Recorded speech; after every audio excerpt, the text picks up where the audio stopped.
Welcome back to another episode of the Max Term Podcast. Kyle Stitcher alongside James Finch. And today we continue through our contract projections, this time with the RFAs, restricted free agents.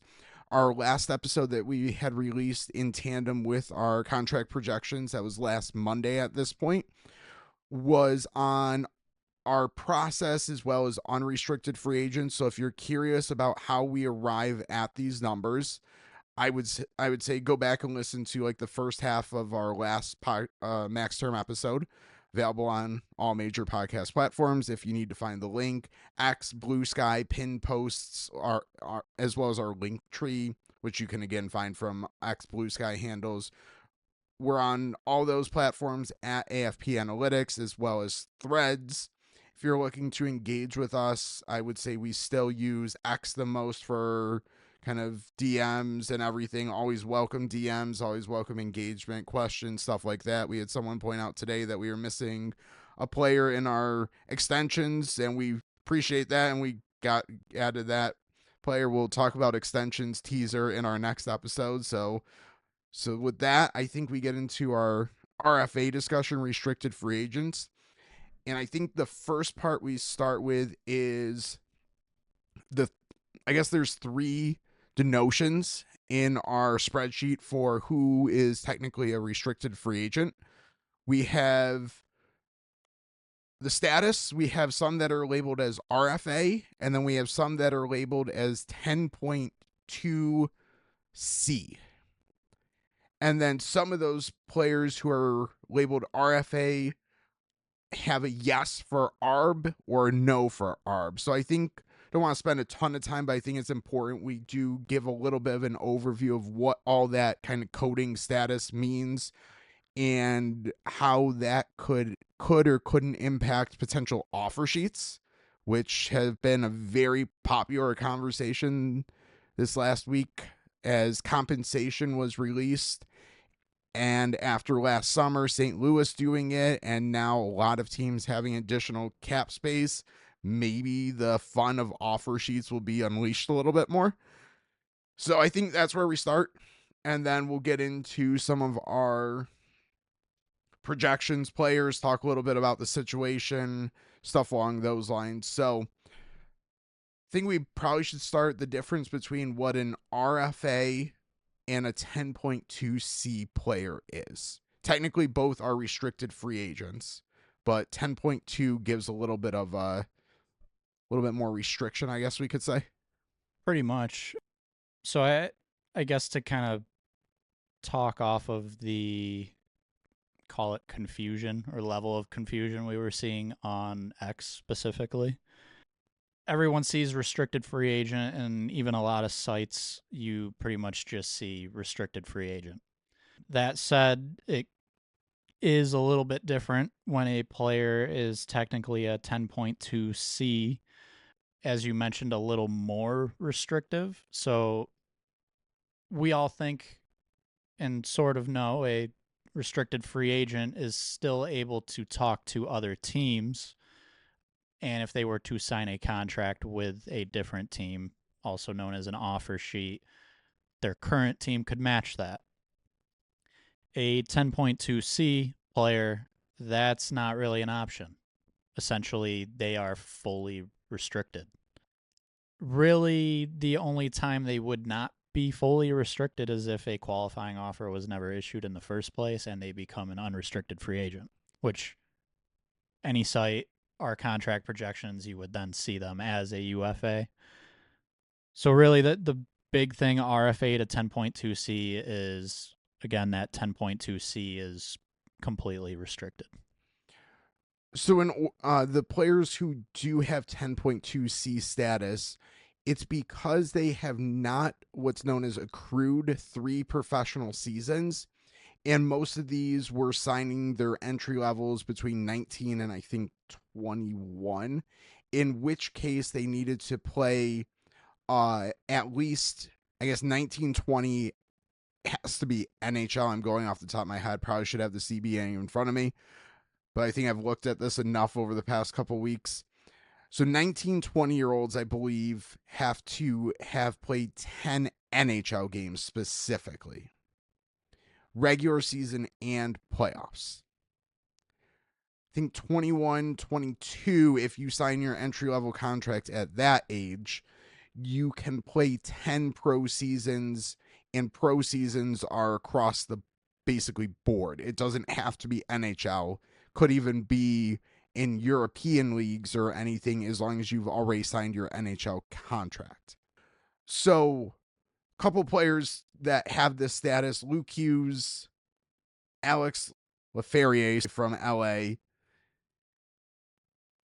and Wyatt Kaiser from Chicago, I think, are the 10.2 Cs right now. Those would be the ones. A couple, Mackie Samoskevich as well.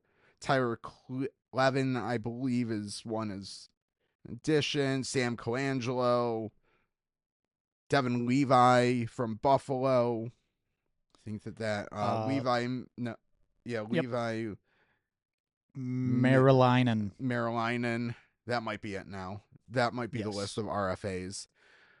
Who are 10.2 10.2 Cs, yes. So generally, the players that come out of college sign a pro contract right after college and play a couple of games at the end of the season. Those are the players that generally fall in this basket. When we first released these and then quickly realized Matthew Knives, we had listed originally as a 10.2 C, and we had to make a correction there because he only played 3 regular season games, but he also played 7 playoff games with Toronto that year, which got him to the total of 10, which meant that he had enough games to accrue a season. And the difference between not accruing it and accruing it means that he would, in theory, be eligible for an offer sheet this summer. Matthew Coronado, who had signed right before we had released our projections, had played, I think, a couple games just like Knives, but he was on the Flames, who did not make a kind of playoff run, so he did not have the opportunity to play playoff games, so he was a 10.2 C status player. And then I think we got arbitration versus not arbitration real quick, and that would basically wrap up the 3 different statuses. So basically with arbitration, if the team and player cannot come to an agreement on a contract, they can go to salary arbitration. This can be either player elected or team elected. And once one of them does it, that's what's happening. They could agree to a deal, but basically if the player decides they want arbitration, that is going to happen unless at a later date a deal is agreed to. Before the arbitration hearing takes place. So yes. Once they walk into the room, the arbitration has to be ruled. So they basically just present a case to a neutral party about why they deserve why they deserve a certain salary or why they should be awarded a certain salary, and that third party makes a ruling and decides where the player's salary should lie.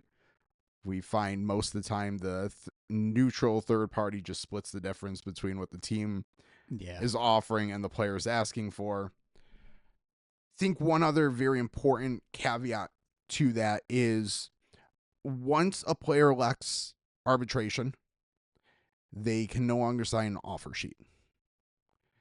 So they have basically 5 days from the start of the league year to do so. I think July 5th is the day. I had that in front of me. So they have until July 5th. So a lot of these older RFAs, usually it's going to be guys around 24 years old.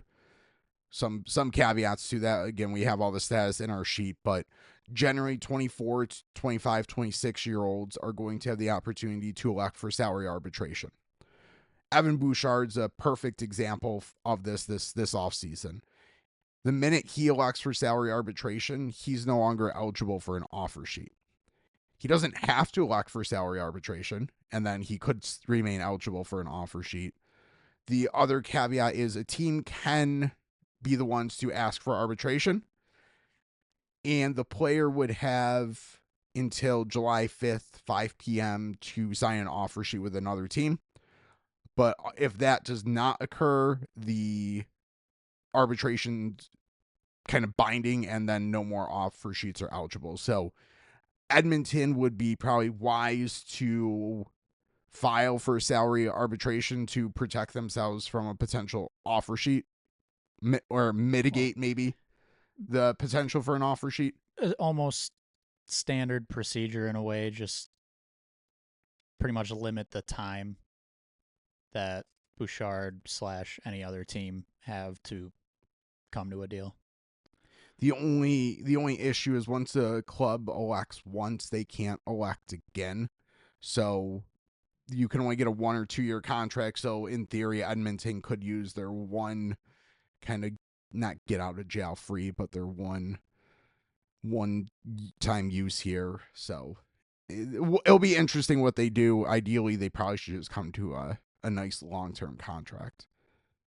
Anything else we need to touch on the statuses before we kind of transition into that nice long-term contract for Bouchard? Just with arbitration to kind of wrap it up, you mentioned generally 24 or older. There's different intervals depending on when your first contract was signed. So 18 to 20-year-olds signing need 4 years of professional experience, then they are eligible. 21-year-olds, 3 years. 22 or 23-year-olds, 2 years.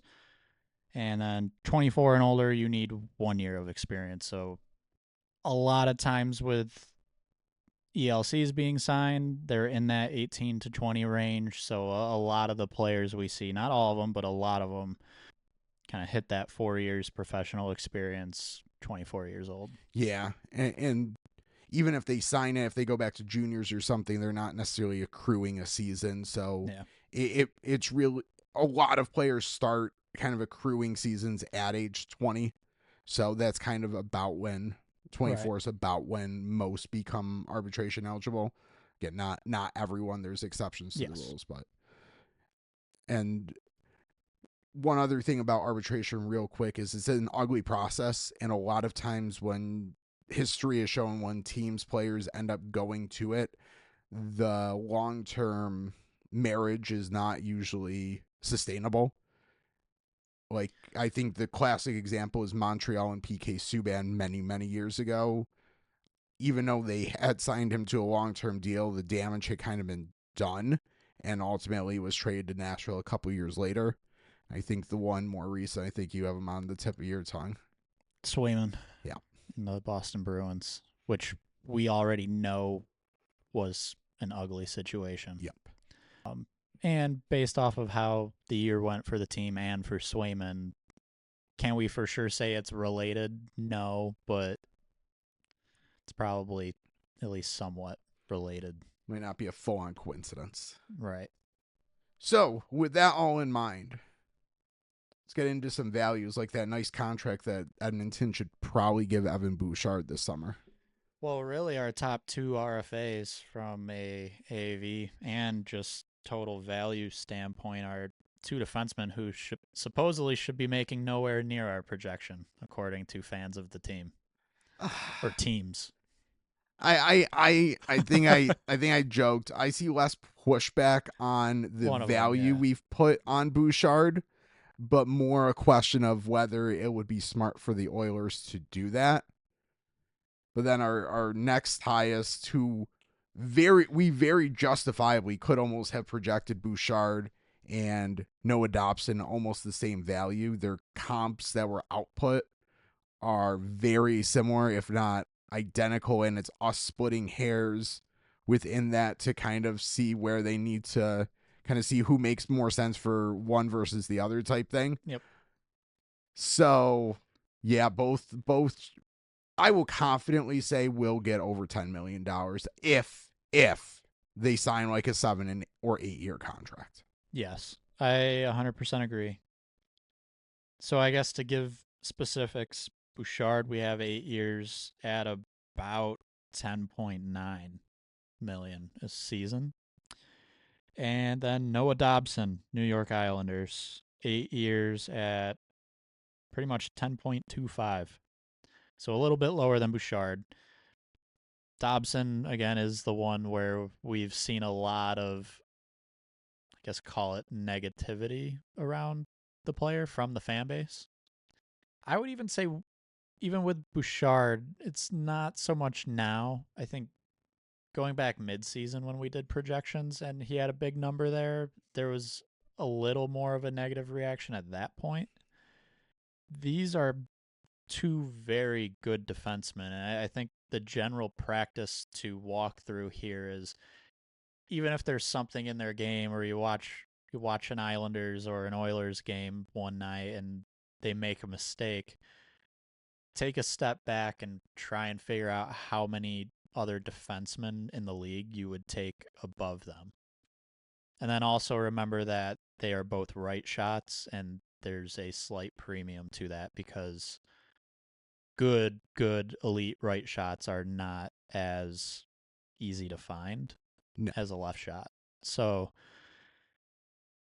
yeah, you gotta kind of breathe a little bit. Even if one of them makes a mistake, they are, I mean, Bouchard's top 10 easily. Dobson probably top 15 easily. And that's with a slightly down year this year. Like, yeah, last year I would have very much debated top 10 for him as well. Yes. A little bit down this year. I think I am probably using top 10 and top 15 there is probably not giving either player enough respect. They probably are each a little bit higher than those numbers. Yeah. It's close. Like, I think I got at least 5 guys I'd take over Bouchard. Well, so I guess I wouldn't jump to top 10, but like you could probably get Bouchard in your top 7 or 8. Potentially, yeah. Dobson said top 15. You could probably get him into the 12-ish. So like, I don't know. I would expect them, assuming they get 7 or 8 years, like you said, they should be clearing 10 mil. I think it's very important to point out. So I don't think we have these players listed as comps necessarily for either Bouchard or Dobson, but going back a few years ago, basically the exact same age, you had Darnell Nurse, Seth Jones, Zach Werenski, all sign $9+ million contracts for 6, 7, 8 years, like different players, I think, at slightly different terms, but yeah, that was before the cap went up. And if we're sitting, I would hope that this is not a hot take or a bold statement. Dobson and Bouchard are at worst the same players as those three, as Jones, Nurse, and Werenski at the time of signing, at the yes. absolute minimum. So when you're just considering the increase in salary cap, so basically the cap hit percentage, like they have to get that number. They just have to get that number. It's not, there's no way they sign a long-term contract under what Nurse or Jones got. It's just not practical. So we're talking $10 million right there. Just like, that's the reality. And I mean, again, I don't think this is hot or bold. Both Bouchard and Dobson are better players. Yeah. Maybe and again, at the time of signing. Werenski, I know, is right.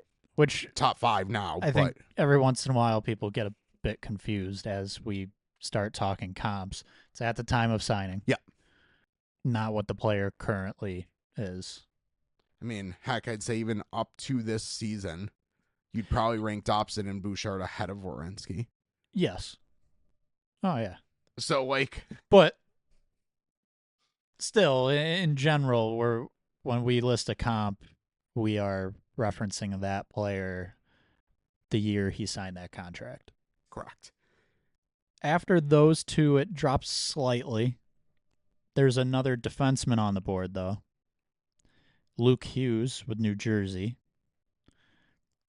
For him, considering his age, we were pretty easily able to come to both a long-term and a short-term contract.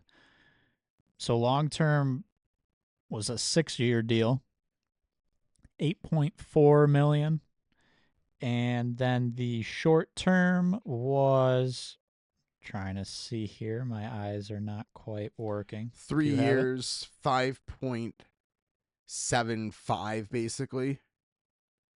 So Yep. about $2.5 million less for over 3 last years.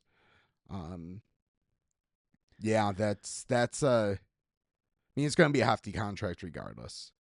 Yeah. It'll be interesting to see what New Jersey does. There's supposedly a willingness, or maybe willingness isn't the right word, but it seems that they really want to shake things up a little bit, aren't happy with how things have gone. I would assume within that there is a priority to make sure Luke Hughes is there long term, playing with Jack Hughes. Yeah. Whether that means the long term contract comes this offseason, I don't know. Just from a cap standpoint, they could maybe they see it beneficial to go short term and use, I think you said about 2.5 million. Yeah, You less. use that difference elsewhere for the roster. So we'll see. But that's another one where I don't know, big enough of a prospect, the family he's in, there might be less sticker shock than some other names because of that. But again, pretty much everything you mentioned about how the cap's going up, needing to compare to past players who signed in a much lower cap and in an environment where the cap wasn't rising a lot. 8.4 million for Luke Hughes on a long-term deal is not crazy. It could even be a deal after a few years. There's a couple interesting things to point out here. First, it buys 2 unrestricted free agent years, so that's kind of where the increase in salary in AAV is coming from. More importantly, it puts him, I think, potentially an unrestricted free agent 1 year after Jack, and I think 2 years after Quinn, maybe 3 years after Quinn. So it would line up. So it seems like the 3 Hughes brothers at some point are destined to all end up on the same team, whether that's Vancouver, New Jersey, or a third party. This type of deal would kind of allow the 3 of them to facilitate that a little bit easier, where I think Quinn and Jack would be able to kind of pick a spot, and then Luke could follow them in a year. So I would be shocked if Luke Hughes's term comes in much above 6, to be honest. For that reason, I wouldn't be shocked if it comes in at 5 and lines up with the brothers. I probably should double check where Quinn's at, but I know Jack was at 5 remaining. As you look that up, I will say it's very possible the spot is New Jersey. Yes. So there might not be. I don't completely disagree that it would make sense to not go full max term. And there's even some other reasons where it can make sense to not do that. But if New Jersey is the spot that they are all going to meet up and be playing for years, I wouldn't be as concerned about the years. Yeah. Quinn has only 2 remaining. So Okay. Quinn Hughes has 2 left. Again, Jack has, I believe, a few more. So it would make sense if it is New Jersey. It really would. Which, and this could be a bigger conversation, maybe best for a different episode, but there's already been a lot of talk of, like, is there a trade to be made between New Jersey and Vancouver? And I don't know. To an extent, maybe, but New Jersey could also just wait for Quinn Hughes. Yeah, 2 more years. So, like, how you pretty much have to place a value on having Quinn Hughes for 2 years. Yeah. Which is not an insignificant value. But they also don't have to do it now because, again, if all 3 want to meet up, that is likely in New Jersey. Yeah, Jack has at least for a little while. Jack Hughes has 5 years left, so Quinn could easily sign like a 3-year deal, 4-year deal, and then the 3 of them would basically be unrestricted free agents at the same time. So Quinn could come to New Jersey for a couple years, see how that goes, see how the team's going, and then they could either all go to a different team, all re-up in New Jersey, or all go their separate ways and realize that maybe playing together wasn't the best idea. Right. But anyways, with all that said, I still will maintain I would be surprised if Luke comes in term-wise over 6.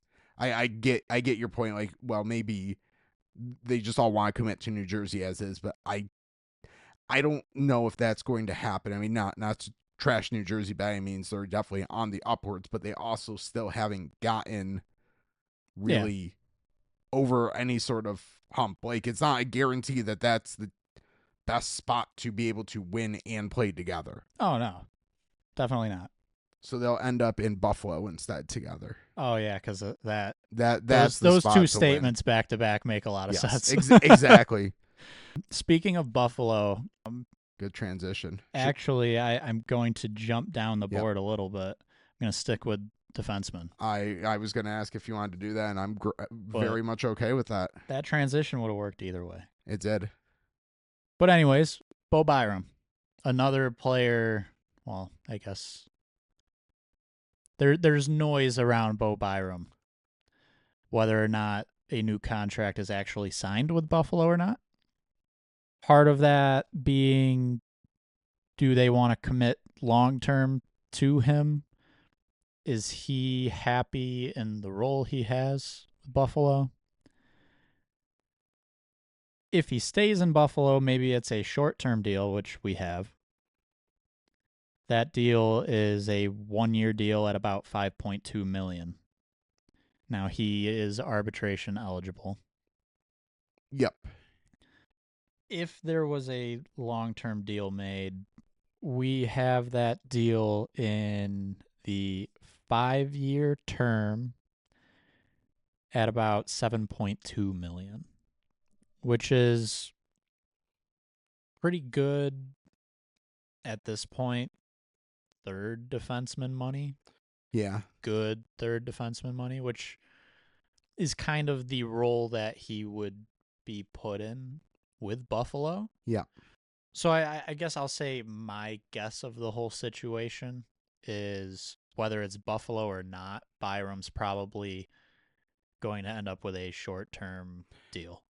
Yeah. I mean, I think Byram's long-term's one that we have potential to be wrong, like kind of off on, but I also just don't know how the two sides can agree to a longer-term contract that is much higher than this. Like, he was good enough in Buffalo. He was very good with Rasmus Dahlin, but then away from Dahlin kind of was average to below average. Like, and his box score numbers aren't, like, they're not bad. Like, there's some flash there, but like, he didn't get power play minutes, which seems to be one of the frustrations in Buffalo. And he didn't really put up the numbers that usually lead to big dollar values. So it really might make the most sense for everyone involved for first him to find a different opportunity. I mean, it might, wherever that might be, and then sign like a 1, maybe a 2-year contract to get him the opportunity to play those power play minutes and everything like that, to put up more numbers and parlay that potentially into a nice big contract, long-term contract under an even higher salary cap. That's pretty much exactly what I'm thinking is going to happen for Bo Byram. Next up. Just stick in Buffalo? No, I'm going to go down. Stick with defenseman? One more defenseman, I think. More. Maybe 2 more? I think we got to go 2 more. Okay. At least. Well, the next one up is K'Andre Miller. Yeah. Long-term and short-term deal. Short-term is pretty much his qualifying offer. It is his qualifying offer, yes. So a big thing there is he is arbitration eligible, and a 1-year deal, I believe, keeps him RFA. If it was a 2-year, it would walk him to unrestricted free I agency. think that's correct, which adds another wrinkle to the whole arbitration thing there. Yep. I mean, that said, I would sign him to our long-term contract. I'd be pretty comfortable. I know some Rangers fans that probably wouldn't be. 6 years, $6 million per. Yeah, that could have the potential to be one of the better value contracts in a couple of years if that was agreed to. I don't see enough of a downside, especially with the way the cap should be going, where even if worst case scenario he's like your 4, I don't. 4s are going to be getting paid that. Exactly. Okay, so maybe he's even on your third pair. It's not like a massive overpay for your 5th guy, because 4s are going to be getting 6. Like, it's going to be a little bit high and maybe a little uncomfortable, but like, it's well worth the gamble to pay him 6 now versus 8, 9, like in a year or two, potentially. I think, and well, I'll say this. I think with everything that went on with the Rangers in the past year, even year and a half almost, I don't know if I would judge K'Andre Miller on this past season. You can't completely ignore it. One, I don't think it was as bad as some Rangers fans think. No. I honestly don't think it was nearly as bad as some Rangers fans think. But was it his best year? No. But a lot of players on that Rangers team did not have their best years. Yeah. To me, Miller is still a clear top 4 defenseman. And again, in this rising cap, 6x6 would probably be a nice deal to have him on. When he was with Adam Fox last year, they put up some insanely good like underlying numbers, and then they just stopped playing them together because I think there were too many like glaring mistakes by K'Andre. But but again, there, as you said, the Rangers were a disaster last year, and kind of using that as a reason not to commit long term, yeah. Although who knows if Mike Sullivan will be better or not, but right. Could you see a swap of Byram for Miller? Yeah. I mean, like, give Byram, he would probably be, I mean, so I know Adam Fox is obviously quarterbacking power play 1. Right. But he quarterbacks power play 2, or he sneaks on as a second defenseman with the first unit. Yeah. But regardless, that would be a step forward as far as his role for Byram.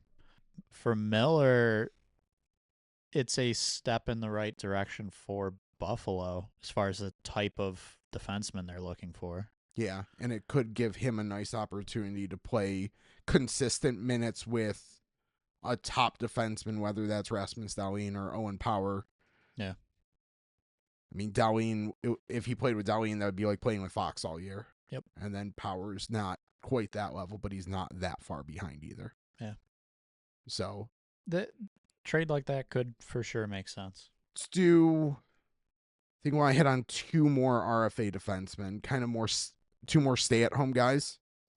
Might be skipping one in there, but who are you wanting to skip? I want to talk a little bit about Cam York.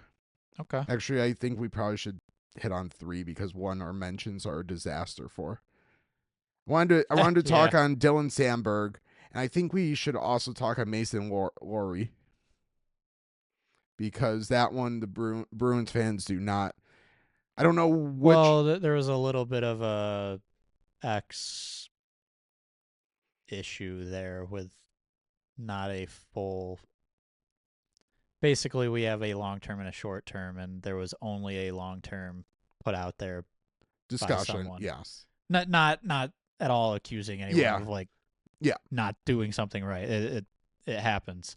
That's not a big deal, but a lot of people kind of took that and ran with it without realizing that there was also a short-term contract. Yeah. Which probably makes more sense, it but probably does. But at the same point, for these fringe guys, I guess to go off on a slight tangent, for these fringe guys where it's like, well, they could go long term, maybe a short term happens. It makes sense for us to kind of display and show what the value would need to be on a long term deal. Yeah. Who do you think fans were more like upset with our projection for Lori or Dobson? Oh man, I wouldn't say upset, but more negative, maybe negative towards. Lowry. Okay, it's close though. It is close, but I think there are Bruins fans ready to like not qualify him and get rid of him. Islanders fans are not. They're ready to trade Dobson. They're ready to trade him, or they think he should get like 7 or 8 million. They aren't ready to have the player gone for nothing. And I get the two players are at different levels, but still. So Lori's short-term projection, 2 years, $3 million. Yes, which again is the one that for the probably most part was going to happen. It's probably going to happen, but it's also one that was sort of left out on a lot of Bruins ex-community conversation. Long term was 6 by 5.4, almost 5.5. Again, on the rising cap, we just said it with Keandre. Right. Like, of probably 3-4 defensemen, $6 million is going to be good. So that's basically what we're slotting Lori in for is 5.5. Yeah, like probably a 4 with power play upside. Like, so if you are upset that he's pretty much all offense and no defense, well, there's going to be a lot of players like that in that salary range. Yeah.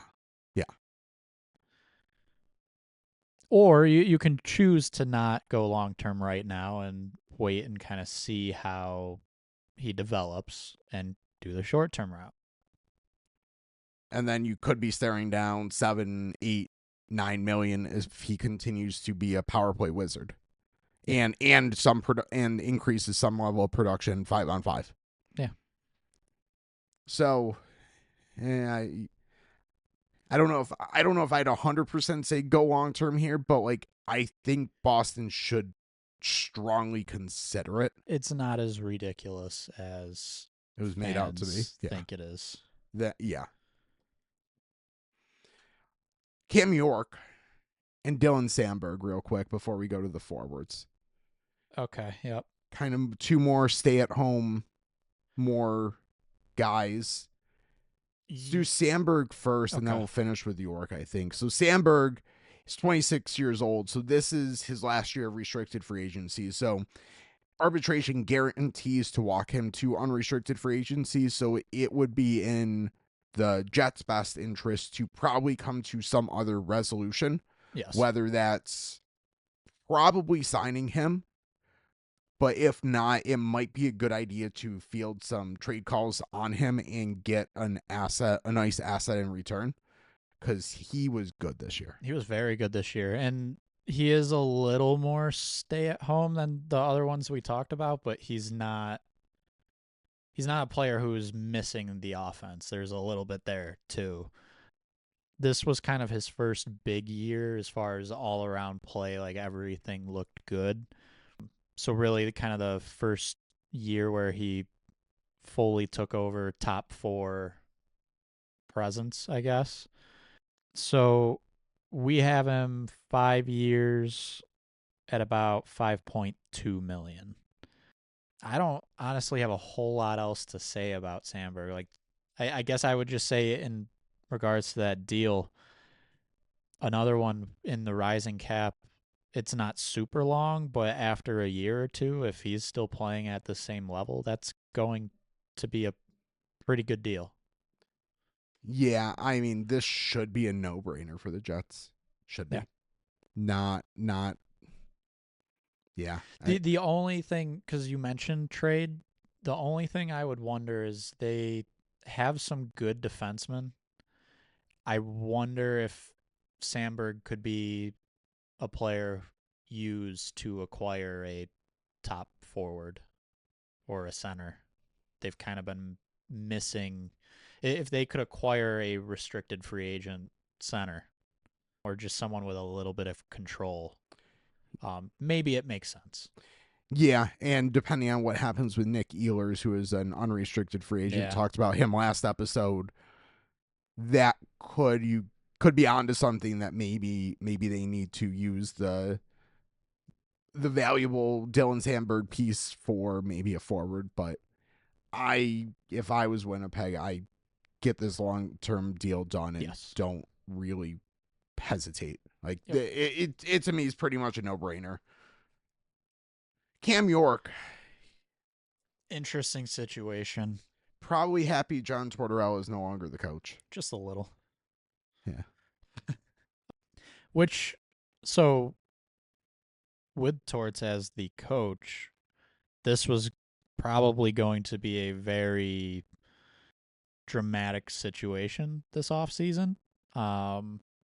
Much less so now, but it's not completely gone. Hasn't quite lived up exactly to, I think, what Flyers fans were hoping he would become. But he's still a pretty solid defenseman. The offense isn't quite there to the extent I think people were expecting. But to me, Cam York should pretty easily be in your top 4. And I think we pretty much portray that. So long-term deal, 5 years at about 5.75. And then short-term, we're looking at 2 years at $3.5 million. Yeah. So he is arbitration eligible. That 2-year deal, though, whether it would be through ARB or just agreed upon, keeps him an RFA. So they'd be able to have a little bit of protection still, the team negotiating with him after that contract. That said, and I guess this is a way you can kind of look at this short-term versus long-term thing. If the player continues to be what he is right now, what is that worth?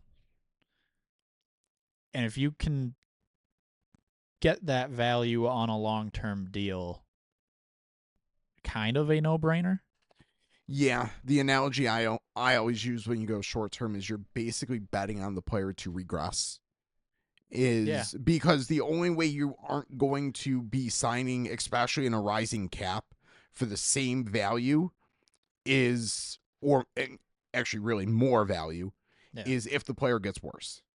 So really the only way you're saving cap long term is if you're anticipating regression.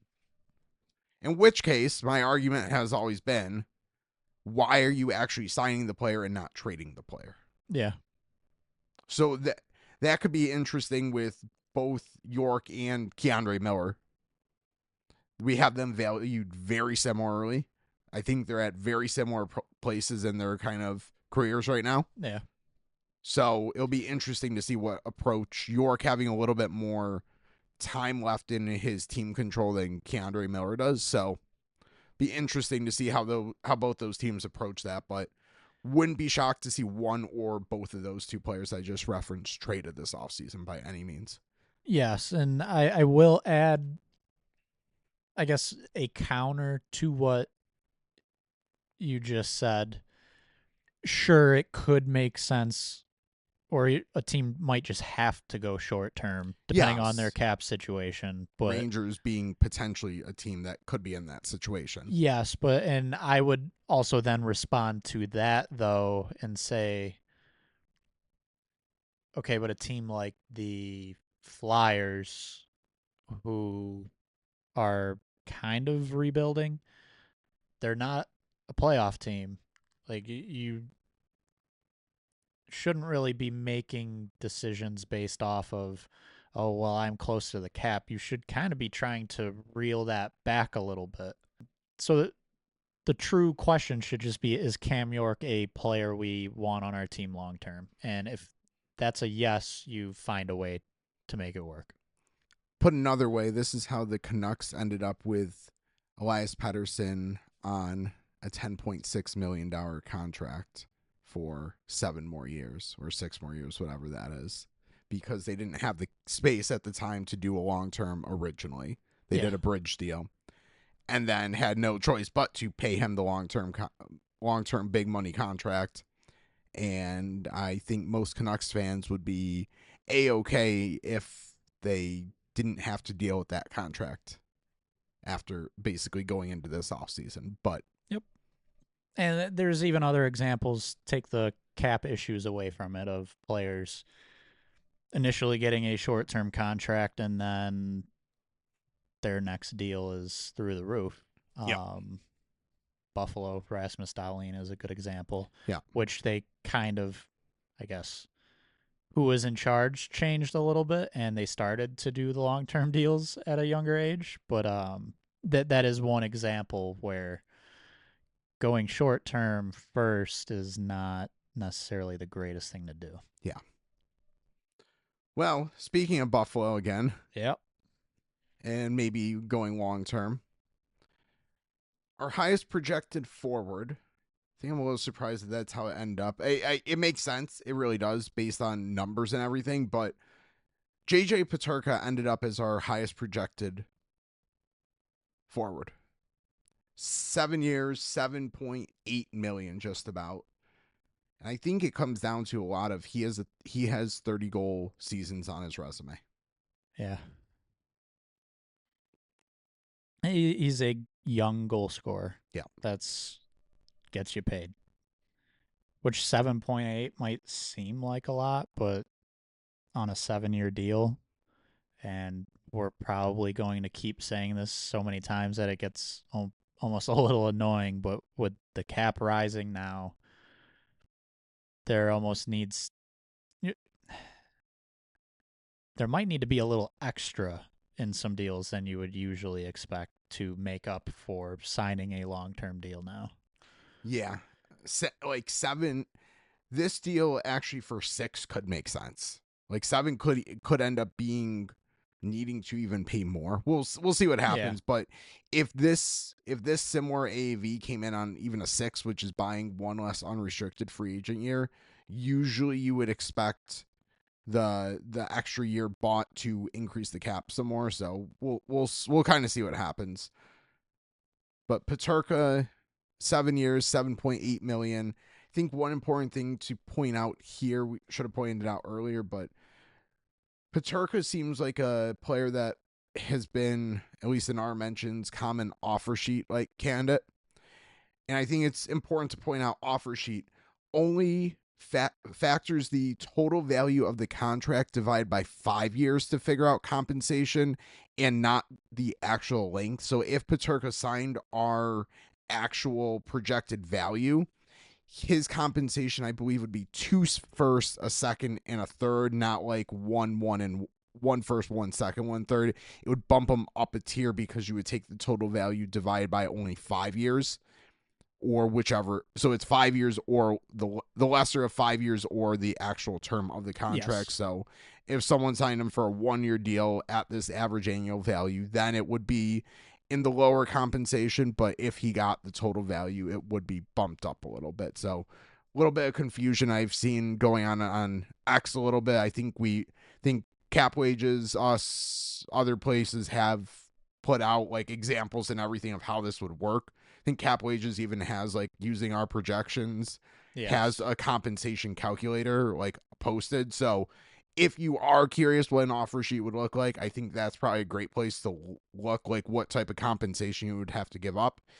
And if you want your team to do an offer sheet, has to be your own draft picks in the immediately following draft or drafts. If it's multiple firsts, for example, it has to be the next 2 years or 3 years, or I don't think there's 3, I think it's 2 or 4, but you have to have your own, and It has to be consecutive following drafts. Yes. So Anyways, Paterka was a common name that we were seeing Yes. for the offer sheet. Popular one. Because people don't think Buffalo's willing to pony up for him. Yeah. Well, and then I think even going back to the deadline, there were rumors he could be moved. And then there's rumors, is he happy there or not? So I think that leads people a little bit too. Yeah. Real quick on Paterka, we also have a short-term deal, 2 years at about 4.6. Again, like, sign players long-term. We don't have to go through that whole conversation again. But after Paterka, so RFA forward number 2 is another one with a little bit of talk, uncertainty. I haven't really seen offer sheet mentioned. Not yet, but I wonder if we get there. Yeah. Marco Rossi with Minnesota. Yeah. A weird one, too, of like, why is there uncertainty? I can justify the uncertainty around Paterka, honestly, a little bit more than Rossi. Like, Paterka, there's definite deficiencies in his defensive game, lapses defensively at times, and even, like, at times you wonder if he is, I don't want to question his effort because that's not fair, but there's times it looks like maybe he's a little bit more engaged, I think would be the best way to put it, a little bit more dialed in than others. And he's a winger. Yep. Marco Rossi being he established himself as a top 6 center. Well, should be a top 6 center, but right. Minnesota still doesn't. Well, he was during the season, then towards the end and in the playoffs, he wasn't played a ton. Yeah. I don't know. So that's why it's weird to me, because performance-wise, like, pretty much all the boxes were checked. He was good. His metrics, both offensively and defensively, were very good. Scored goals, put up points, assists. Like, this one, the seemingly the lack of desire by Minnesota to wanting to commit to him, and I don't know, maybe this is a little bit of kind of posturing, and Minnesota trying to just get him in on a lesser contract, maybe, but the fact that he seemingly could be available for trade this summer, especially from that Wild team that needs another center, maybe not, but has been for a very long time. They've been looking for a center. Yeah, I mean, you could justify maybe using him to actually get a true bona fide star center, like in a package deal, but it doesn't. The smoke out of there just doesn't seem like that's what they're looking to accomplish. Yeah. Yeah, so a weird one. 7 years, $7.2 million is the long term. I think we better highlight short term too, because he seems like someone potentially destined for that, just the way that the smoke's kind of there. Yeah, I guess because it is something that matters, not eligible for arbitration. Correct, but is eligible for an offer sheet. Yes. So that short term is 2 years at about $4.5 mil. Yeah. Could be destined for that. If there's another gear in his game and he is on a short term contract, that's going to be an example of kind of bad asset management. Yeah. And even if there isn't another gear, if he just keeps playing the way he played this season, that $7.2 million in 2 years, we're probably looking at 9+. Easy on a long-term deal. Easy. After Marco Rossi, this is kind of a fun off season. I'm realizing, at least with the RFAs, because there's RFAs a lot of talk are interesting around a lot of them. Matthew Nyes, Toronto. Yeah. I don't know if we're going to get in the business of updating our projections after the playoffs. So we had run these, and this is not to diminish Nyes' regular season by any means, but we had run these exclusively using regular season numbers. I will say very quickly, Rossi's long term was 7.4 million.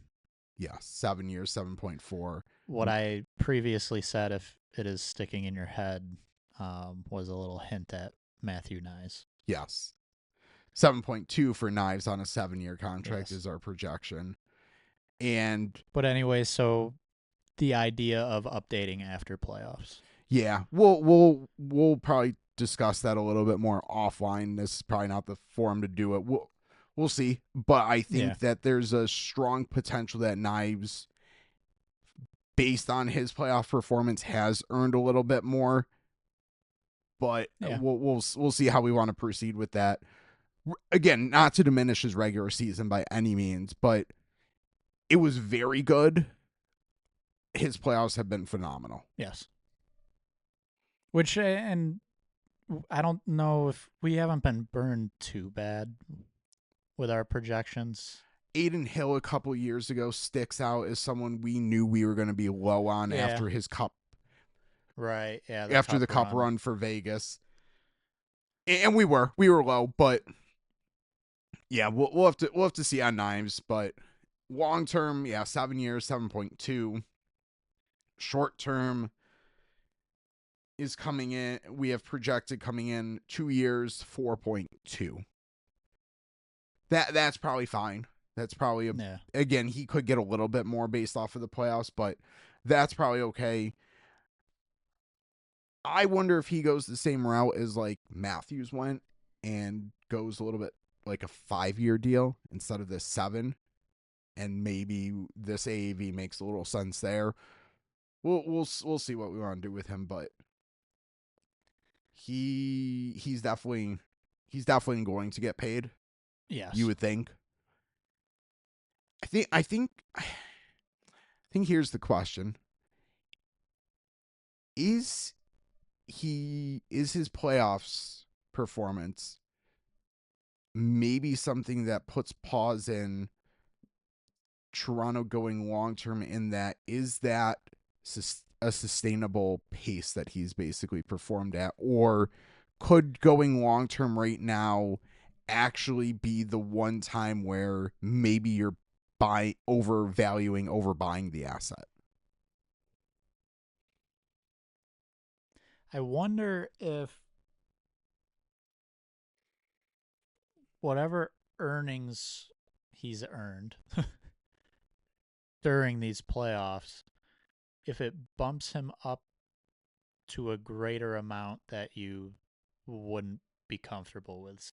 So I guess saying in a year or two when the cap's much higher, I believe 18 mil higher-ish. Yeah, it sounds about right. You might still be comfortable with whatever the long-term deal ends up being. Yeah. Like at that point, I shouldn't say still be comfortable, but if you're a little uncomfortable, once you get a couple of years down the road, you're probably fine.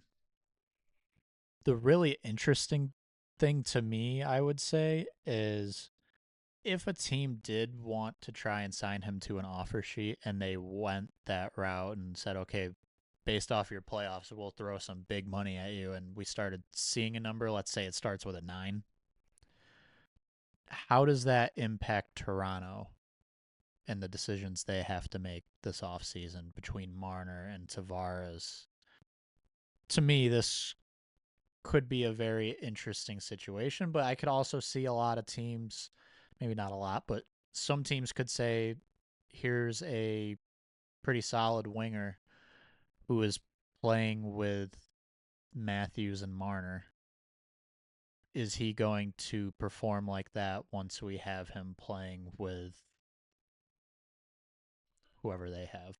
Yeah, I mean, and that's also the kind of the debate Toronto's got to go through themselves. Like, is his numbers inflated because he's been playing with Matthews and Marner? Yeah. And I will pretty confidently say if the Maple Leafs Panthers series ends up how I expect it to, with it being over Friday night, I think Friday night or Saturday night, whatever night Game 6 is in Florida. Night. I think it's Friday night.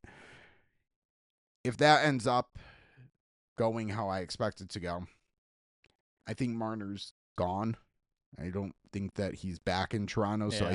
I think that that's a different conversation. That I think the salary cap space is there.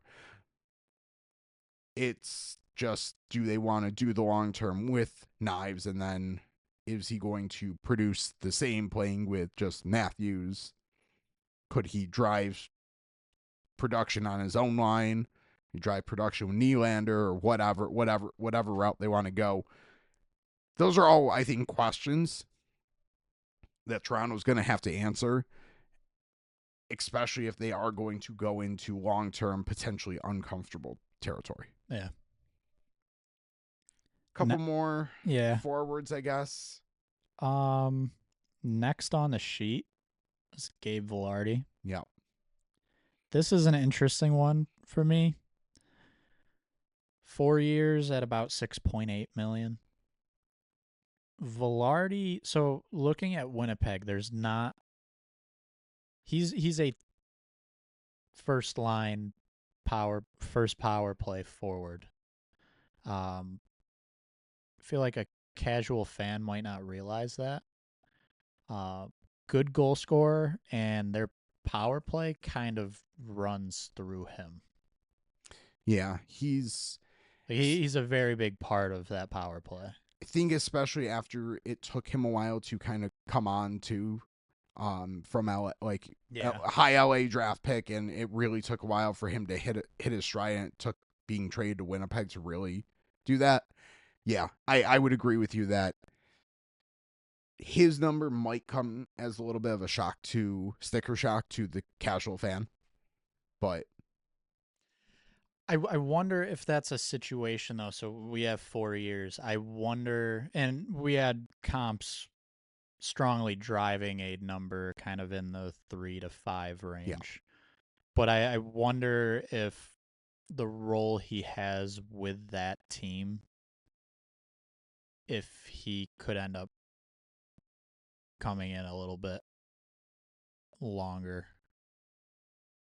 And I wonder if that would almost interest him based off of kind of what we've just said, how it took a little bit longer to come on, and he's found a good fit, and it's working out well.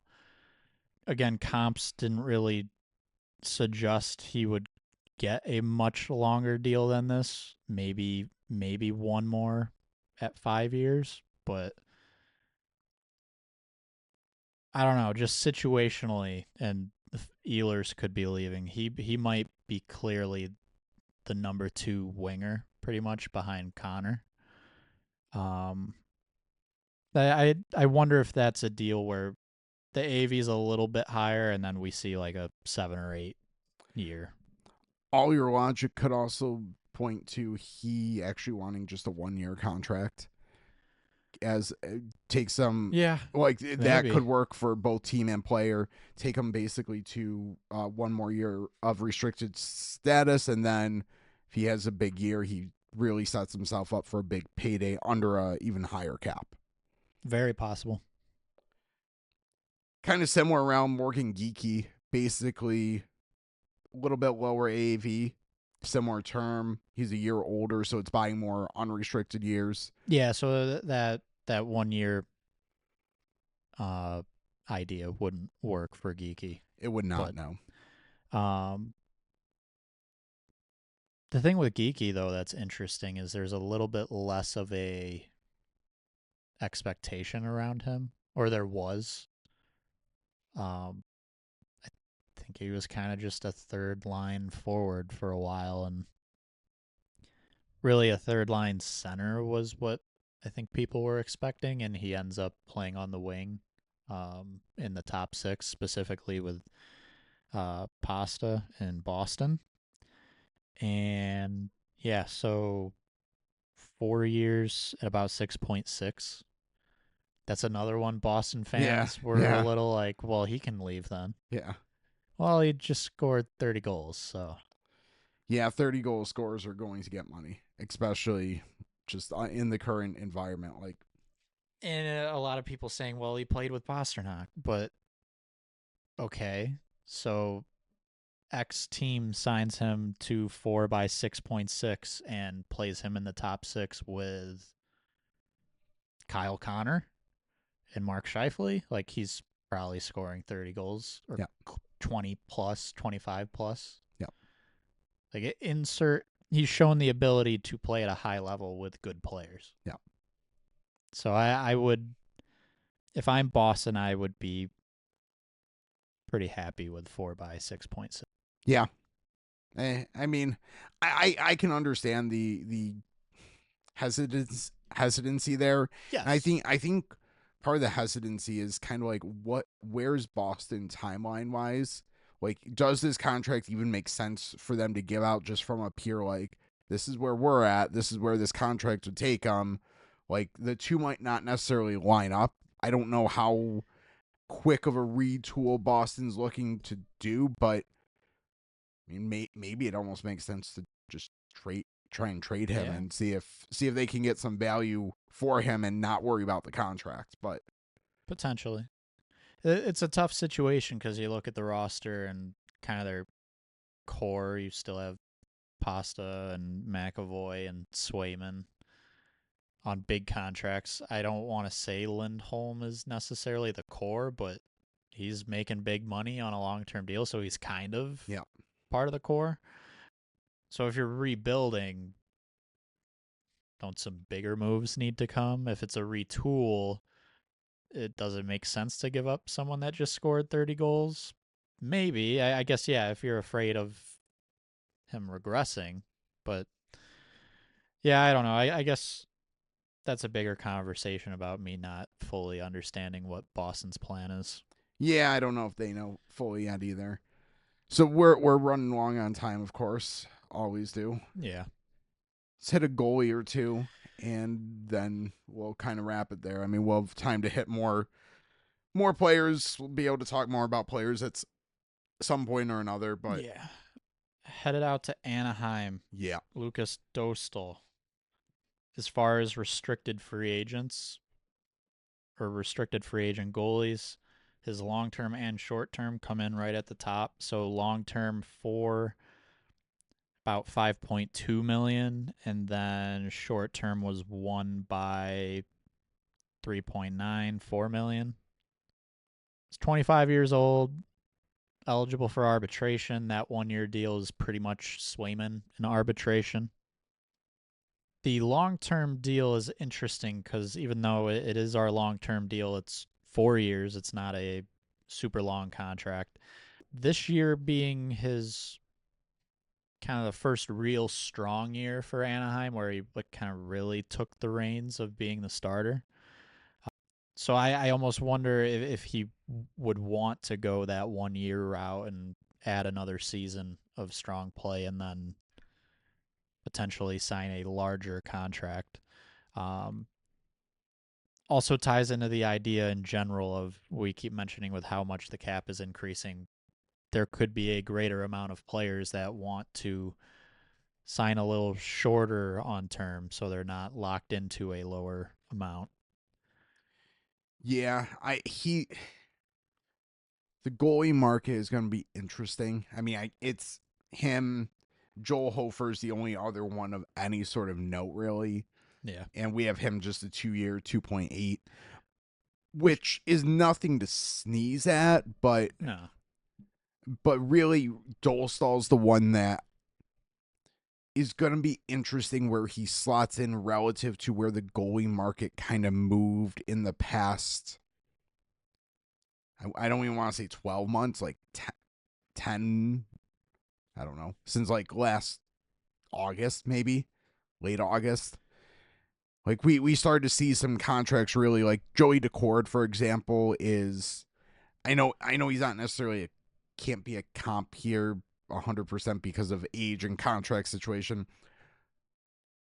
but that's not too far off either from what Dostal is, and that's a little bit higher AAV. But then you have Ukko-Pekka Luukkonen, who is probably a good comp for Dostal, coming in a little bit below this.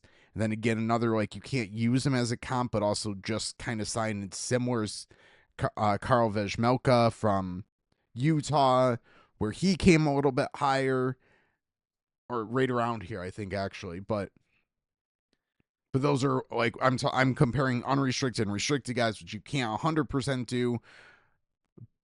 But there's also just a question of where's the general goalie market heading? Right. So UPL is pretty much, he's not the only comp, but this is a contract. It is beating UPL's deal pretty much. Yeah. At the same time, it's also a year shorter than UPL's. So a little bit higher on the AAV, albeit like a 0.07% difference as far as cap hit percentage at the time of signing, but a year shorter. And again, kind of makes sense. Like one real year of, okay, you're the starter money. But again, it also, how does this, now a much larger rising cap year to year, how does that impact the goalie market? There's also just less seats all around for a starting goaltender, or less creases. Yeah, but I think there's as high of demand as ever too, so maybe yes not. And no. Yeah. The tough thing with goalies is teams always need goalies, but a lot of times there's not a ton of movement. Yeah. Really, I guess in the recent year or so there has been a little bit more, so maybe that's a sign of things to come, and maybe the goalie market, there's a little bit of a boom. We'll see. I will say, because we brought up Joel Hofer, that's an interesting, if you're not able to get a real starter, which is pretty much if you were to try an offer sheet Dostal, or you can talk yourself into Jake Allen playing 50 games, which he's good. I don't know if he can hold up for 50.